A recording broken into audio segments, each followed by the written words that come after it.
Britain, France and Germany have backed Ukrainian President Volodymyr Zelensky's proposal for direct talks with the Russian President Vladimir Putin. This development comes following Zelensky's meeting with the British Prime Minister Keir Starmer, the French President Emmanuel Macron and German Chancellor Friedrich Merz at 10 Downing Street. Now, according to a joint statement issued by leaders following defense talks, 3 European leaders endorsed Zelensky's push for a face-to-face meeting and urged progress toward a ceasefire. Ukraine and its European allies have outlined 5 key principles for securing a just and lasting peace with Russia. Proposals include an immediate ceasefire, the launch of negotiations based on current battlefield situation, and strong security guarantees for Ukraine.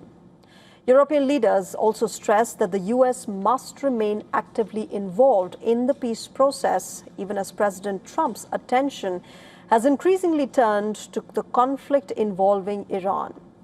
Before this meeting, during an interview, Zelensky said that he is prepared to freeze the current front lines in war with Russia as a basis for launching the peace negotiations, signaling a potential shift toward diplomacy.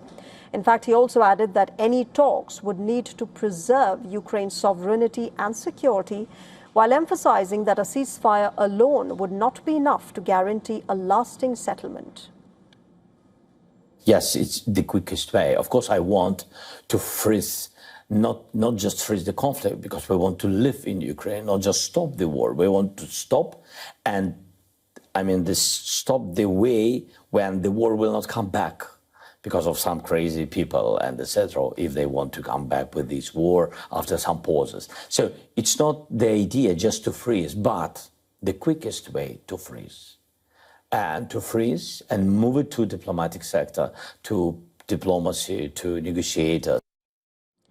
On Sunday, Russia and Ukraine exchanged fresh attacks, with both sides accusing each other of targeting civilians.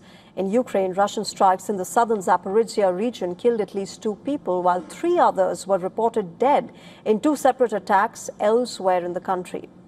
Meanwhile, Russian authorities said a Ukrainian drone strike hit a car in the border region of Belgorod, killing a woman and injuring her husband.